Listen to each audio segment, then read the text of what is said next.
Welcome in everyone, and thank you for joining me on HogvilleNET YouTube Live. This is Kevin McPherson. Been a few days since we went off, and it's been an eventful day. Monday, Memorial Day. Happy holiday to everybody, but it's been an eventful day. It's not like you're adding anything that you weren't expecting, but you just never knew with a guy like Karter Knox because he entered the NBA draft pool, because he, had opportunities not only to go through the NBA draft combine, to meet with teams. I was told the last intel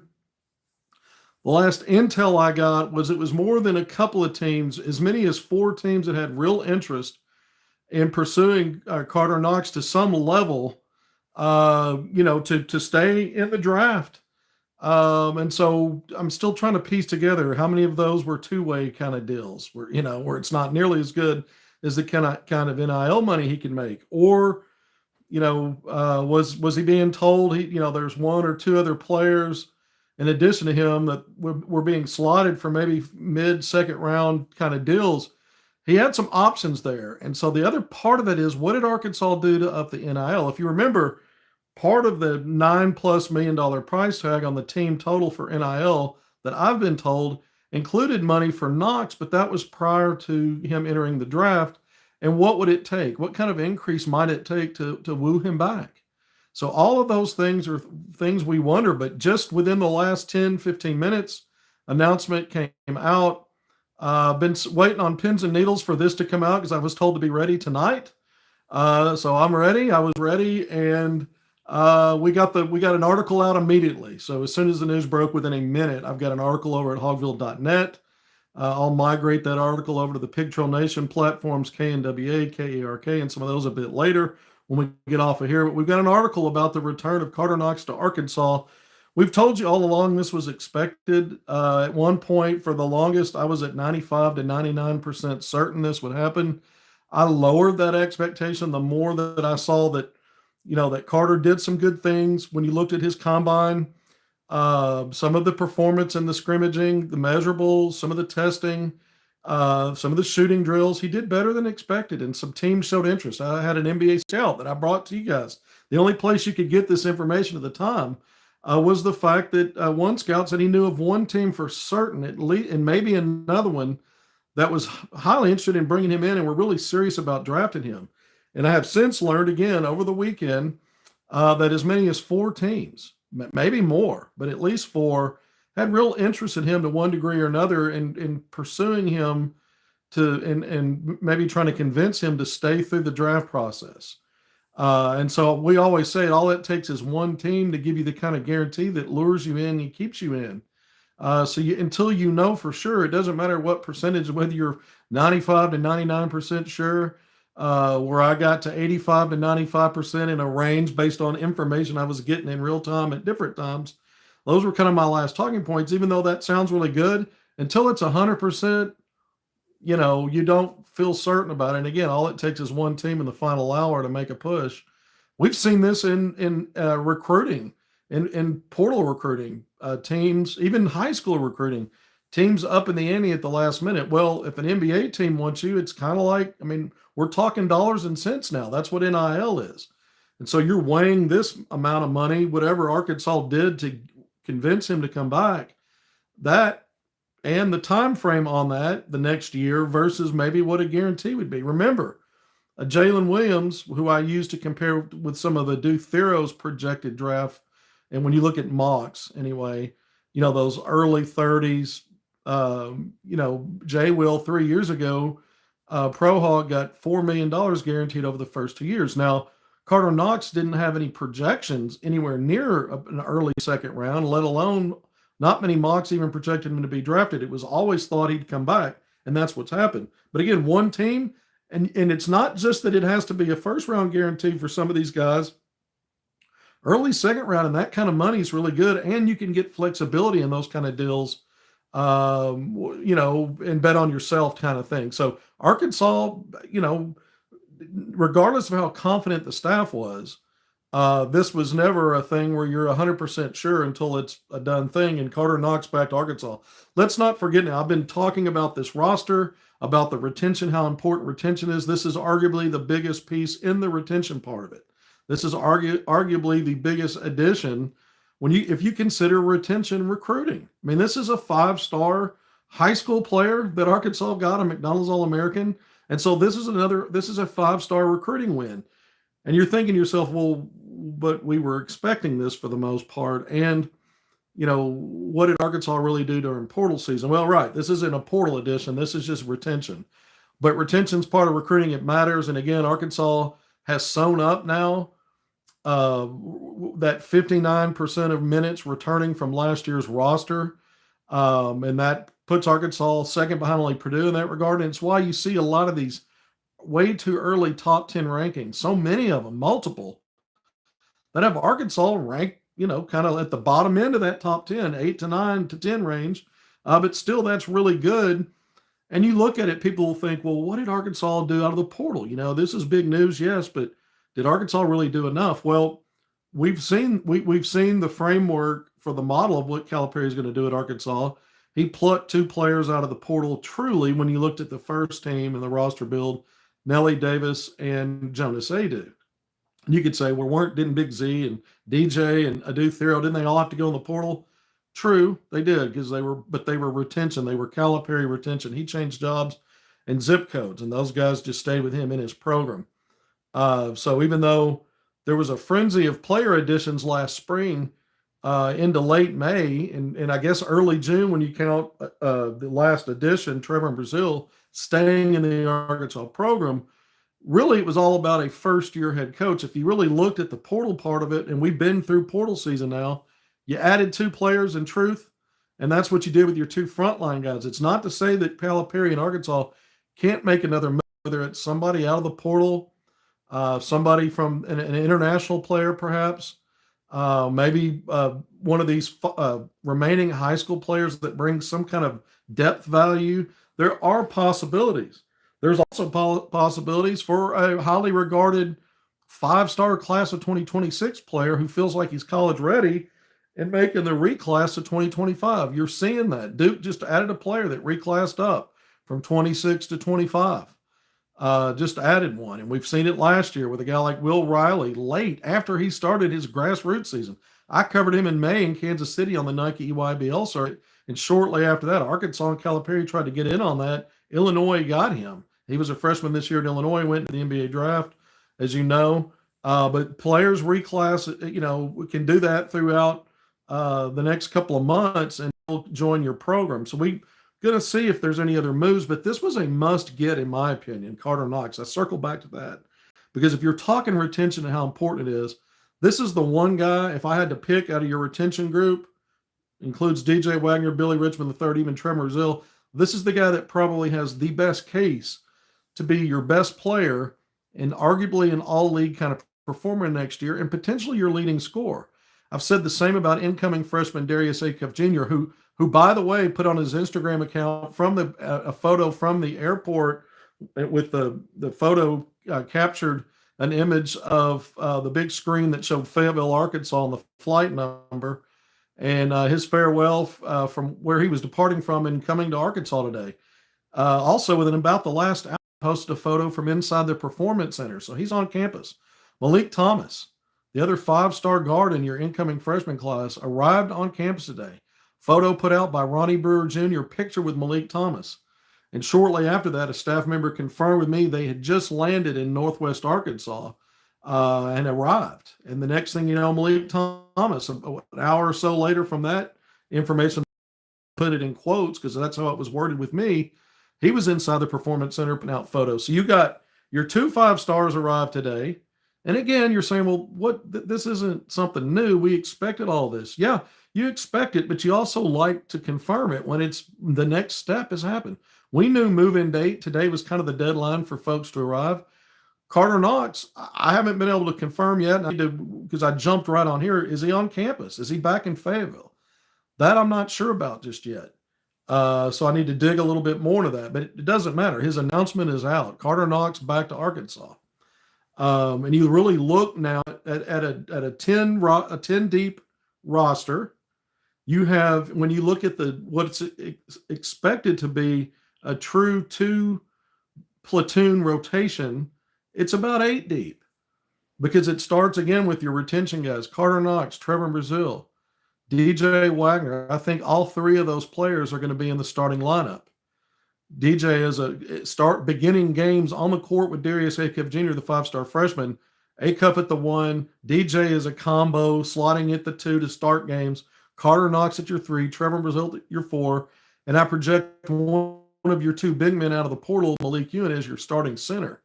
So this solidifies now your starting lineup with the return of Karter Knox. Very important, again, in your retention. All right? And so you've got that. And then your depth. One of your retention pieces, Billy Richmond III. Screaming out loud if he continues to progress like he did at the end of the year. Hey, 6th man of the year candidate, part-time starter when needed, starter value. You've got Nick Pringle, an SEC veteran who helped lead Alabama to a Final Four and performed in the NCAA tournament to help Bama reach the program's ever Final Four 2 years ago. Helped take Arkansas's head off at South Carolina last year when the Razorbacks toward the end of the season traveled down for a road game. A guy that's been through the SEC wars. Nick Pringle, coming off the bench at your 5 spot, your backup 5. Malik Thomas, who very well can end up being a starter, the other 5-star freshman guard who arrived today, who's going to slot as your 2 and probably be one of your 2 or 3 top guys you're counting on to be one of your snipers, one of the guys that you're going to rely on to bring some level of volume and efficiency from 3. How long does it take to get there? What kind of work in progress is it? Speaking of Karter Knox, it's exactly what he was. Over 8 points per game last year, 35% from 3 on 100 attempts. But what did he do in the last 18 games? He had a 36-game season, a Sweet 16 team, a team that nearly made it to an Elite 8. Oh, by the way, in that last game against Texas Tech, he was your most reliable player, 20 points in that game. What was he, 4-4 from 3 at a monster game. He just continued. When you look at the last 18 games, 10.5 points on average, but shot 43.5% from 3 on decent volume, nothing crazy, but he was consistent. And what did he do? He learned. He learned throughout the season. It was like, on-the-fly training. And we saw him in those summer, what do they call them, the glorified practice in front of fans when they took that to Hot Springs and Pine Bluff. I was in the house, and he came out before any player and was working with Brad Calipari and some of the GAs and some of the staff on just working on getting to spots, one dribble, mid-range, catch and shoot, really working on his craft.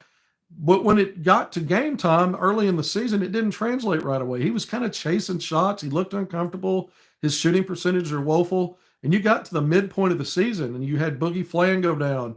You had roles kind of shift into players' more natural roles. And he started to really buy in. When you go back to Arkansas's first win in SEC play, it was Karter Knox and Adou Thiero in the second half against Georgia.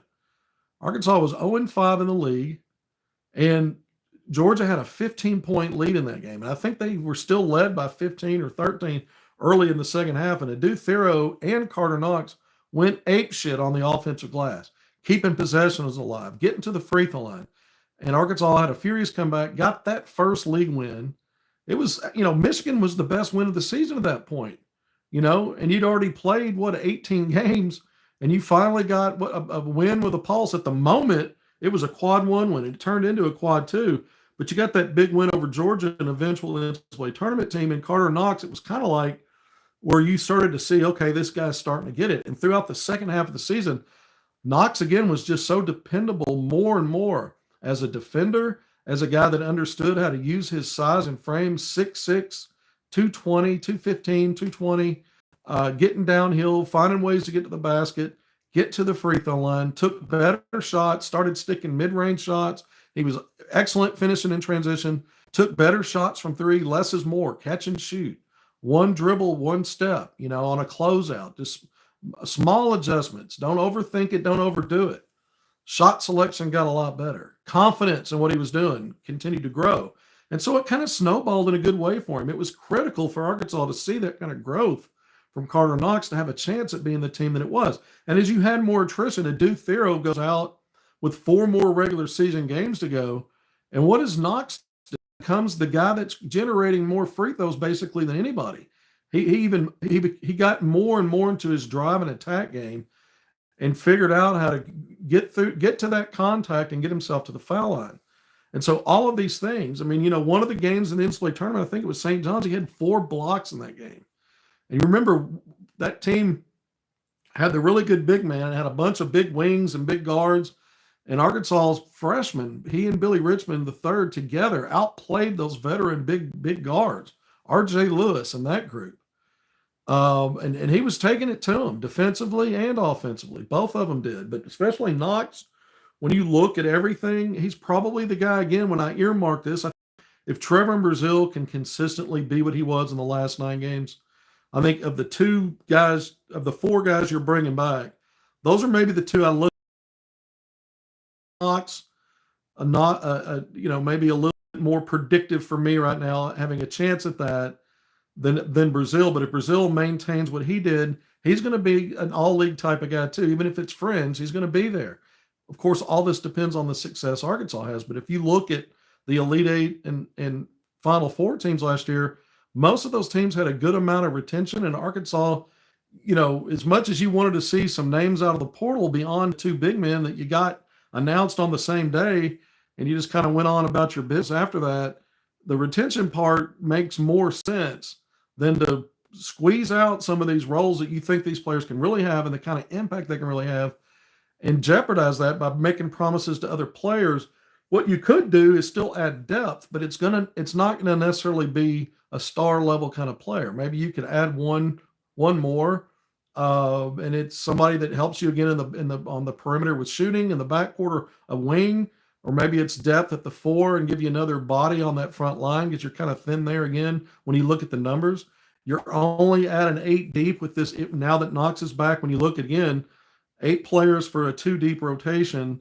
And then you've got Isaiah Sealy and Kareem Artowell. I think the jury's still out on what those guys can really give you, what they're going to provide in terms of playable depth, situational depth, game planning, and they're part of the game plan. It kind of feels like going into it, they're more developmental. They're more based on emergency, that kind of a thing, but better quality versus what you had outside the top 9 last year. But if that's the case with both of them, and you're not really sure. I went through the minutes multiple times. We talked about minutes projections, and I didn't even have minutes projections for those guys because I saw the top 8 based on what they can be and are likely being counted on to be. I looked at what those minutes might look like, and it gobbled up. 8 players gobbled up all 200 minutes the way I saw it. So obviously we're going to find out more as, this news is at the perfect time. Tomorrow is the start of summer session 1, by the way. And Arkansas's players will be taking part in that. I don't know that there'll be any exceptions for that. I think Kareem Artowell is probably already back on campus. I didn't check on that this weekend. Probably should have, but I didn't. But it looked like he might have been in the corner of the photo that Darius A. Jr. put out when he arrived in the Performance Center. It may or may not be Kareem Artowell, but when you see those photos in there, who's already in there? What's going on? It could be a GA or something, but from the angle I saw, it made me wonder, is that Kareem Artowell? But you've got summer session 1 starting tomorrow. The players will be going through their physicals. That's going to happen right away. A staff member told me, look, they plan to hit the ground running. They're not going to waste a bunch of time getting on the court. They'll have 8 hours per week during the limited stuff. They've got 10 weeks to squeeze in 8 on court. You get 8 weeks. That usually covers most of June and July, with mini breaks, I guess, and they're breaking it up a little bit. But look, 8 hours per week. That's 4 for the strength and conditioning, and then 4 hours of on court stuff. Now Arkansas used that last year. Calipari in year 1 wasn't really in implementing or installing schemes or much of anything relative to what the players will learn to play offense and defense at Arkansas under Calipari. They worked on a lot of individual stuff, individual development. So maybe we'll learn that they're doing some of the same again this year, or maybe they're changing up and doing other things. When you have retention, though, it probably allows, and you're keeping a tight rotation. So if you're in an 8 deep right now and you've got 4 players that you're bringing back, you've basically half your team. You're not as worried about implementing things right now because they've already been through that, and you obviously will do it again, but you don't have to rush that. and you can focus on things like individual development, kind of see where things are and how they fit together. And, if I remember some of the videos that did come out, even though they were working on individual development, some of the other things they were doing, they were packaging other players out there, someone defending, someone maybe setting you up with a pass or a pick. So there is some interaction in that development, not just one person doing one thing, a few players doing things together. And so that's always interesting as well. How do they, what does the coaching staff to see is working, just in simple two-man stuff or whatever drills they run. They'll start to learn about what player strengths and weaknesses are. And I remember Calipari speaking on it last year at that coaches clinic in Hot Springs. He said, look, we did individual stuff and we started to figure out some things that maybe we could do, maybe we can't. And you start tinkering and maybe installing things, or you install something you've done before, but you alter it just a little bit to see if this works based on the strength of the personnel. So all that stuff's fascinating. All that stuff's coming up. The news is Karter Knox, right? The news is Karter Knox. He's back, but now we can think ahead. We start thinking forward because we don't really have another choice. We haven't had any kind of momentum toward, well, we know this is probably happening, and we also know that Arkansas is probably going to add another piece. We don't know that. What we know is they're about to ramp things up with practice time. Even though it's limited, it's more than 0 and 9, and you got everybody on campus. That's about to happen. You had Acuff and Malik Thomas not only arriving today, we talked about it the last time we were on. They passed on Team USA opportunity at U19.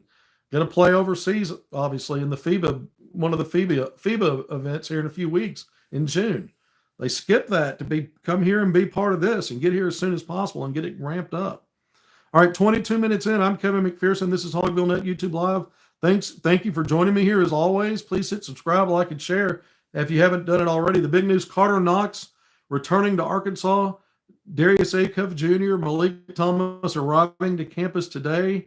Isaiah Sealy, the true freshman from Springdale, just had to drive down the street, right, to move in. He could, maybe he's not even there yet. Maybe he's still hanging out with family and going to get to campus before midnight. I don't know the answer to that, but in theory, I guess if today's the deadline, maybe you got till midnight to get in. So, but again, you're looking at a team that 10 deep, probably, if I'm comparing Arkansas's 10 to the 9+ from last year, I like what I see better here from a total talent standpoint and capable bodies.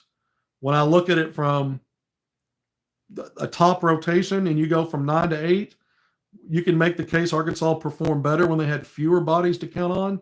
I think that's dicey. I think it's risky. I won't use the word careless, but I'd like to see him add another guy that's quality enough to fit into that top 9, with Sealy and Artile kind of being your 10th and 11th guy.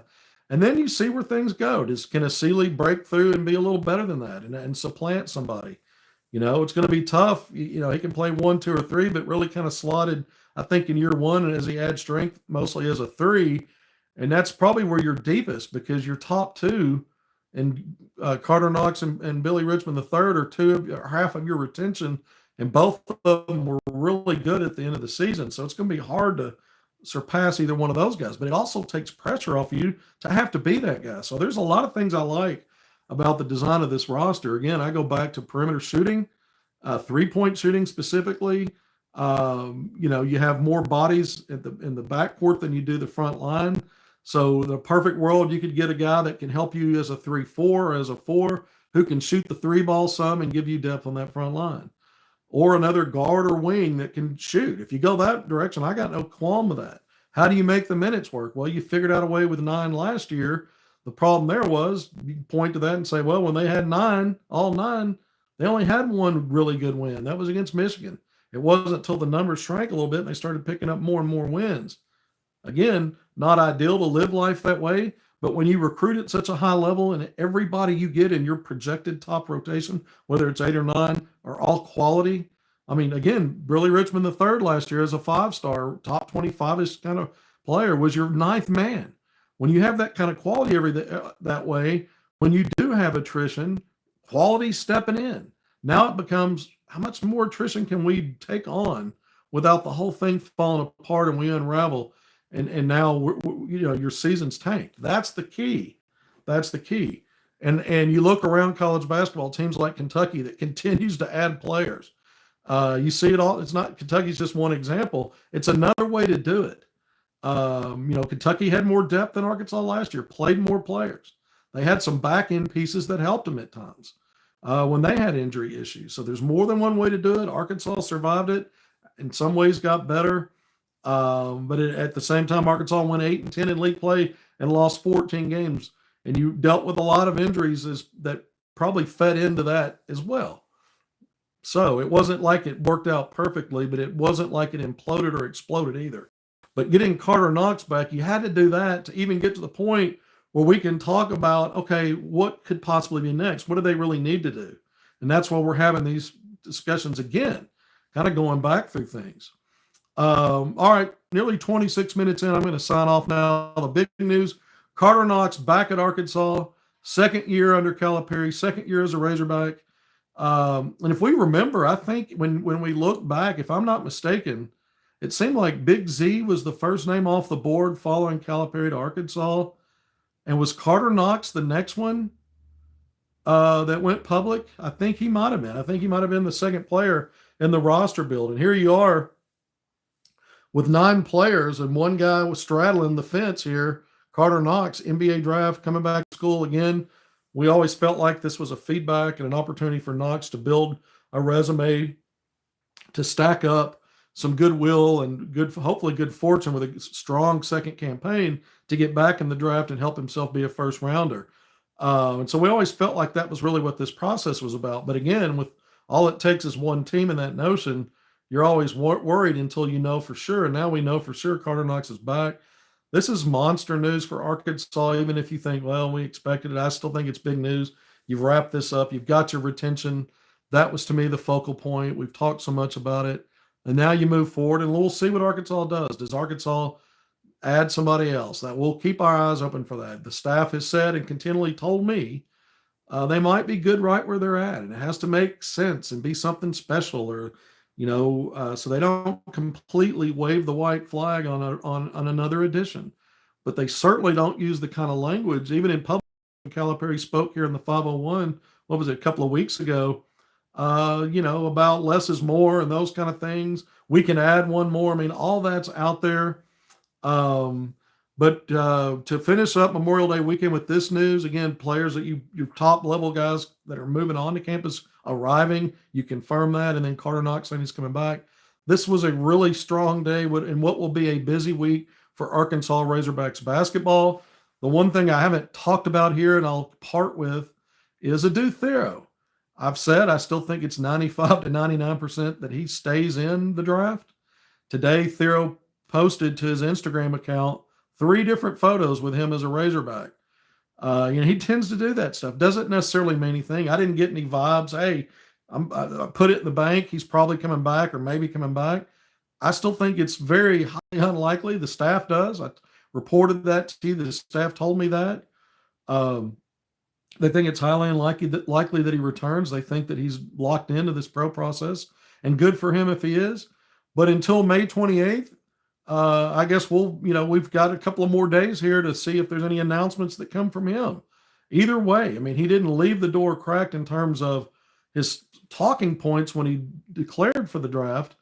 But when in a recent interview, he did speak in terms of the doors not fully closed.